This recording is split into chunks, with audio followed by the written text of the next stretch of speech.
and a lot of guys been around, this, they know who I am, and it's been fun,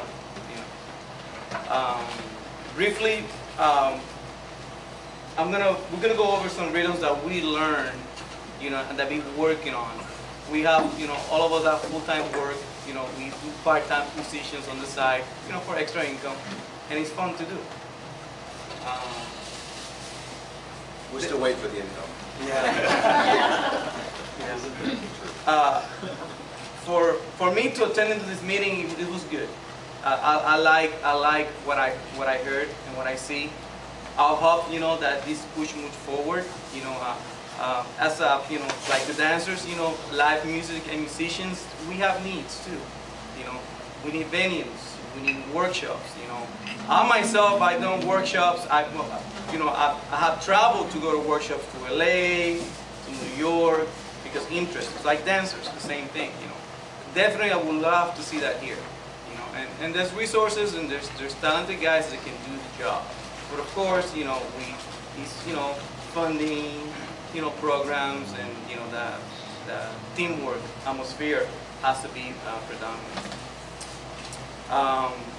We're gonna go over for a few rhythms that we learned as an example of what we've done, with the ownership of we taking, the matters on our hands. And the first rhythm is gonna be pilón. It's a Cuban rhythm. It was invented by Enrique Bon, de la sección de Oriente, una provincia de Cuba. Los Bam Bam, I don't know if you guys heard that group. El timbalero de ellos, que bueno, ya no toca con ellos, pero he's world-renowned percussionist. Josulín Quintana, among the musicians, we know him as El Changuito. The guy is an innovator. He took this rhythm and took it to a different level. This is why you hear playing sometimes on timba and música cubana. Those Cubans, they have their own swing, and it's incredible.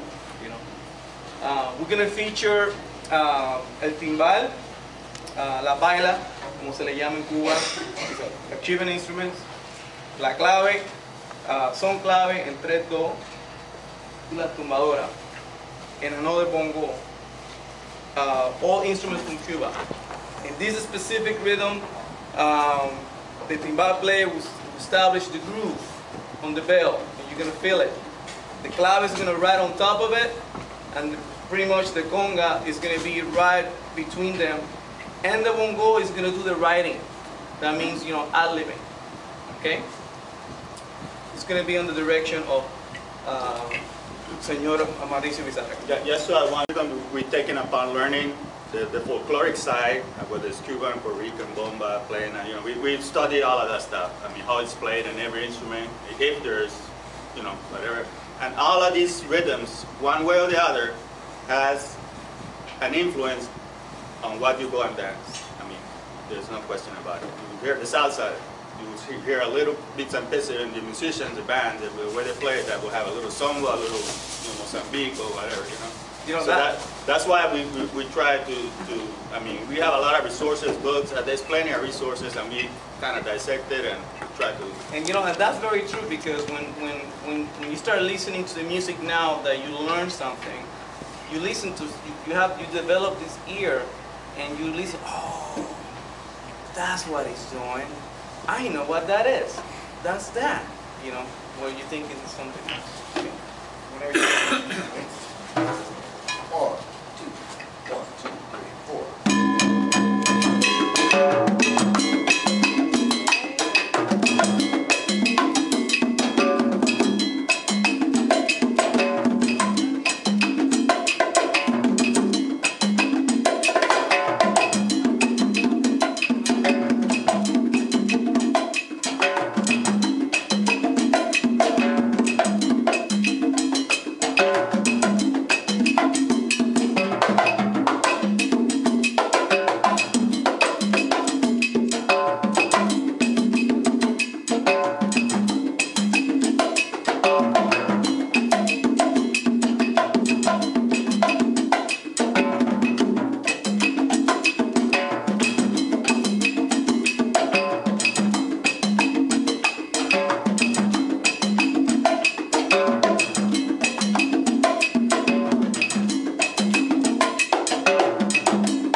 particular rhythm section like that is you will see that and you will listen to it. I'm sorry, you won't see it, but you will listen to it if you pay attention in some of these timbre arrangements they're coming out with. You know, and sometimes they stick it in there, you know, for 2-3 measures. You know, of course, you know, a percussionist, you know, they gotta be on top of it. So sight reading is important, understanding what the clave is and how things fit in. But you know, if you guys pay attention, now that you listen to it, when you're dancing, you know, the conga will put that on and you will, oh, okay, I know what that is. And what it is, add flavor to it. What's that called again? Pilon. Pilon. Los Bambang, you know, those guys, you know, basically, you know, they put that out there. Fun band to see, if you guys get the chance to see them. You know, I mean, they definitely will rock the place out. When they come to the United States, when they let them in. Yeah, you know, I had a chance to see them when they believe it or not, they play in Sacramento and 99. yes, and I got that phone call. They said, hey, Bamba's in town. I said, what? No. I was there, and it was a good show. I mean, They played the Monterey Jazz Festival a few years ago. Yes. And it's like you say, depending on their visa, you know, it's a political issue, but it's a great show to see them. The next rhythm that we're gonna touch on. Pass me the conga. Se llama Mozambique. That's another Cuban rhythm, you know, and that was originated by a musician named Pedro Izquierdo. His nickname was Pedro el Afrocan. And un ritmo, there's a rhythm that is a mixture of comparsa and rumba. Okay, very popular rhythm that was used in New York, especially, you know, at the beginning of the 70s when the, you know, that hardcore salsa came into the picture. Finding All Stars, you know, they use a lot of that rhythm, you know, to build the platform on it. We're gonna play a variation. This rhythm, I think it has a 2-3 rumba clave on it. Okay, and you will see the difference.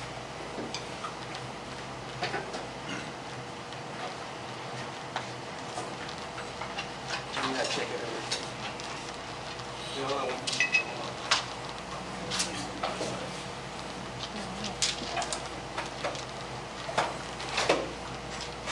And once again, on the direction of Mauricio Bizarraga, ready to rock. 1, 2, 1, 2, 3, 4.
version of the rhythm Mozambique.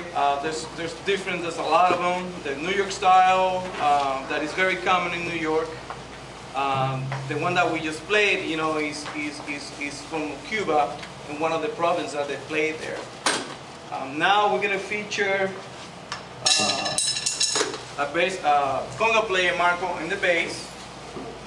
We're gonna be playing a combination of rhythms here. Something that we put together that, you know, that after a while we got bored. Is that, you know what? Let's put two rhythms together with a transition, and at the end, some soloing between the instruments,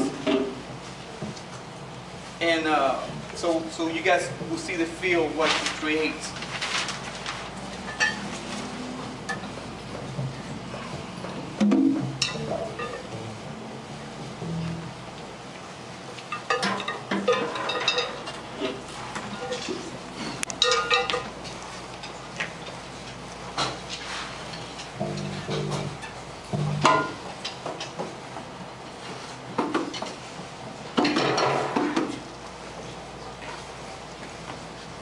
The first rhythm that we're going to touch is going to call 6/8. Okay, a lot of guys among the community is called bembe. There's a transition to Guajira, and the Guajira will transition back to bembe. So you can see how the rhythms, you know, they interlock to each other. Whenever you're ready, Mike. Ready? You got it, check it right. Go ahead.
an example of how LAMECA can make an impact on the live musicians here in town. I know Luis Benetti's been working with you guys. Great resource for you guys to have. I mean, this guy is, I mean, he's one of the top-notch percussionists in town. Big influence in my playing. You know, I think LAMECA can make a very, very positive influence when it comes to that. Workshops and clinics, and that's part to keep the music alive. You know, what I was telling, when I was talking to Juan this morning, for example, we're talking about the lady that she just led, Maria. She's the one that organized the festival every year. You know, in 2 years it may be 20 years. 20 years, guys. And I remember when I went the first time, you know, there were little kids, you know, playing. Now when I went the last time, you know, they're next to me playing. Some of these guys are gigging. You know, 3 generations we're talking about here. So it's important, you know. And that, I think that's what, you know, that's one of the reasons why she put it together.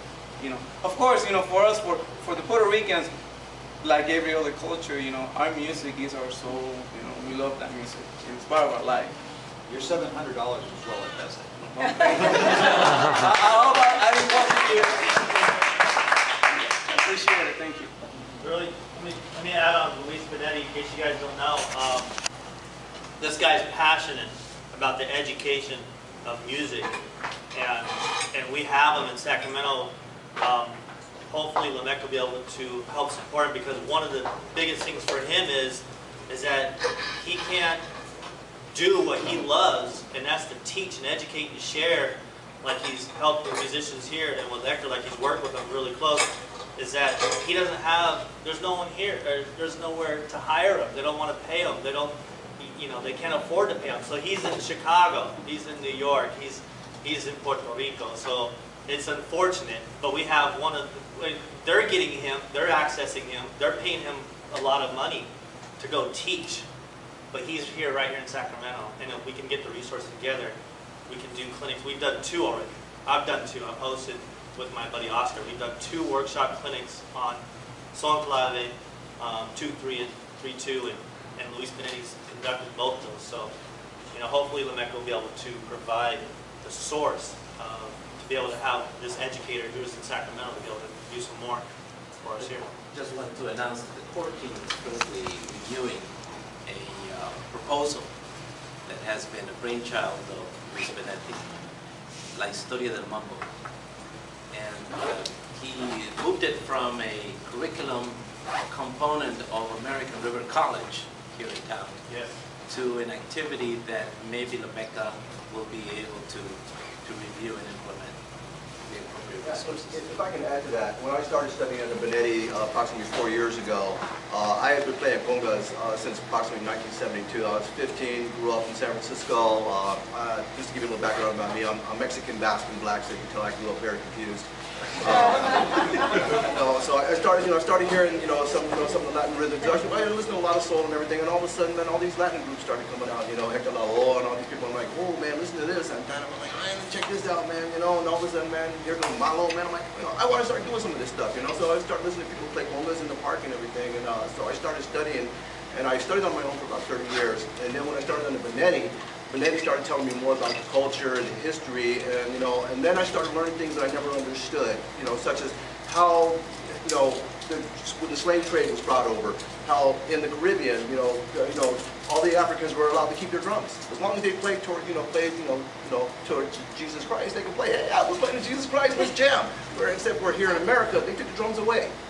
So, I've learned things, from Benetti, and he has a deep understanding of the culture, the history, of Latin music, and he's a great teacher. And he also taught me how to salsa dance.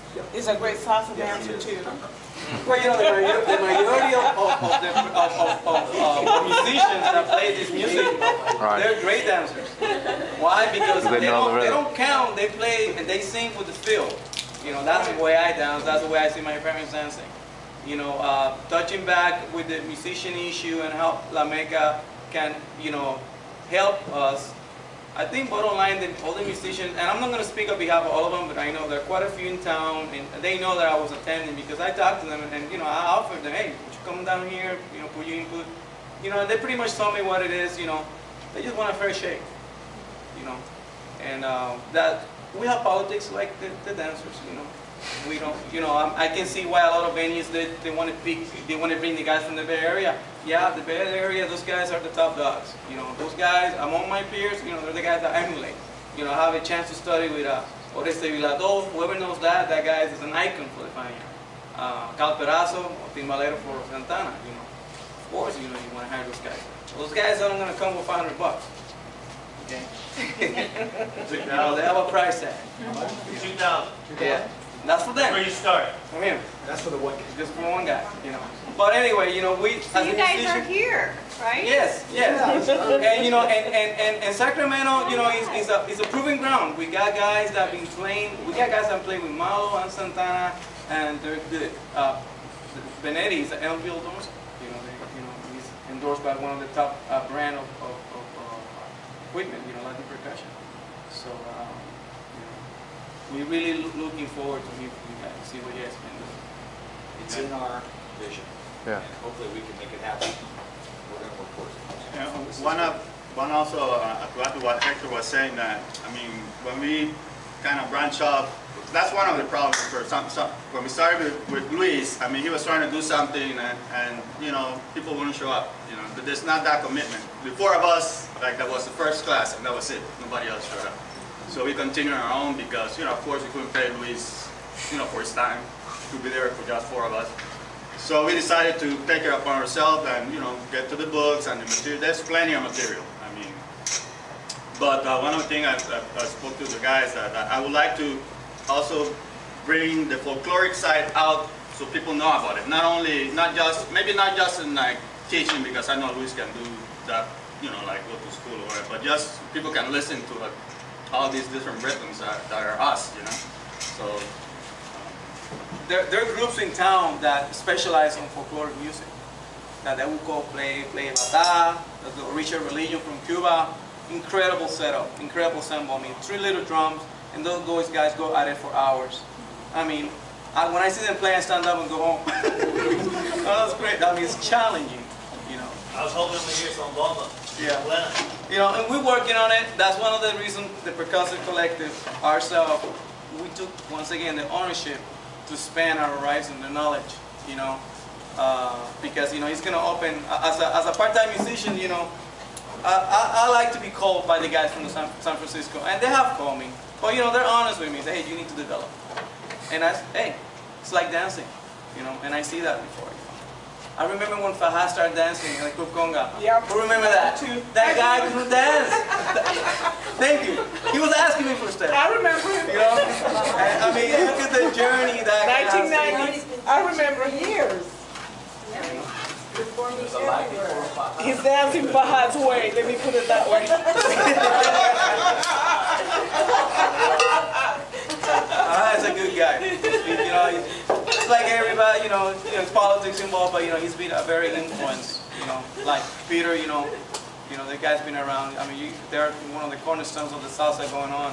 I remember when the Club Conga, you know, and I love Conga because of the live entertainment. Right. That's the reason, personally, that's what I want. You guys go for dancing, you know, and, you know, when it comes to dancing, you know, I'm very picky who I dance with, but I'm not a dancer per se, you know, I consider myself more like a musician. But that's what I went to see the show. And of course, part of my culture, you know, because I was raised with Gran Combo, La Sonora Ponceña, with Rosario, you know, that's my blood, you know. Yeah, just to add one last thing about Club Conga. Like I said, I moved here from New York City, and you know, it was hard to find places to. So when Conga was going on, we used to go there with my wife. She likes dancing. That's how we met dancing. Anyway, and then once in a while we'll shoot to Club Conga, you know, but upstairs on the bowling alley. And one time somebody said, Peter Conde is going to be at Conga. And I said, no way. I couldn't believe it, you know. So finally, after all the advertising, I had to go because, I mean, and it wasn't a fluke. There he was, the guy singing, you know, the same guy I've seen in New York a million times play, you know, but it was that kind of thing that needs to happen more here, you know. And I know it's a lot of, you know, it's a lot of things involved, but if we can solve all of those little issues with money and all the other stuff that comes with it. Oh, I mean, it's crazy. I mean, quick story. La Sonora Ponceña, not the last time when they're here. They played here like 4 years ago, 5 years ago. They play a Sunday afternoon in Acapulco. Okay, well, not afternoon. I was there in the afternoon. They show up at like 9:30. Okay, I was there at 4. They played for 1 hour and went home, and I paid $35.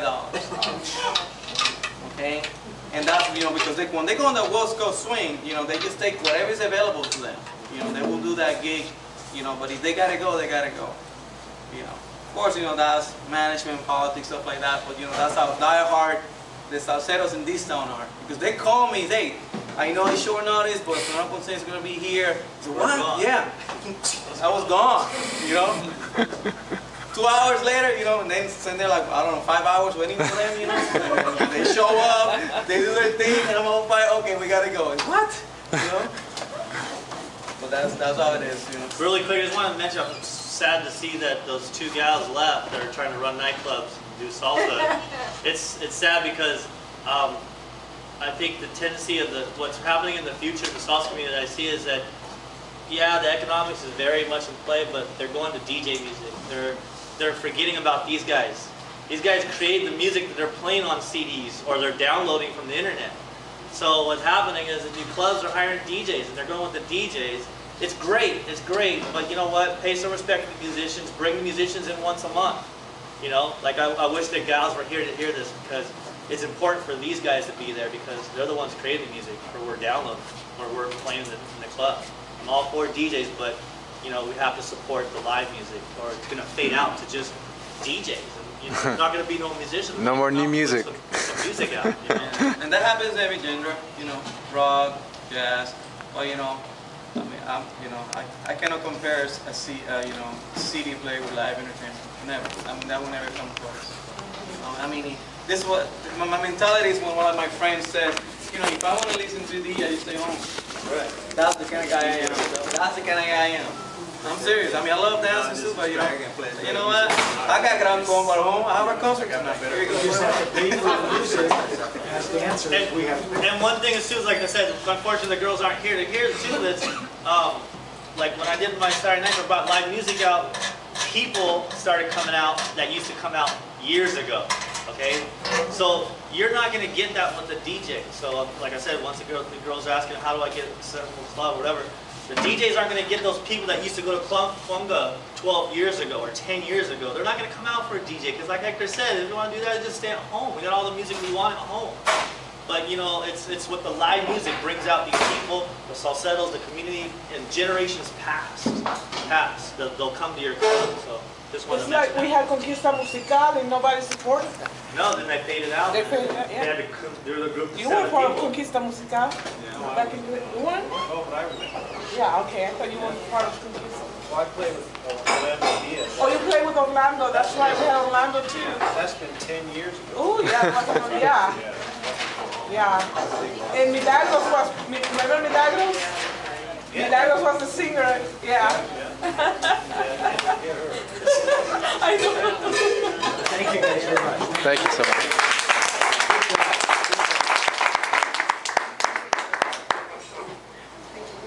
Well, we want to try to wrap things up and pull some things together. I want to thank you guys again.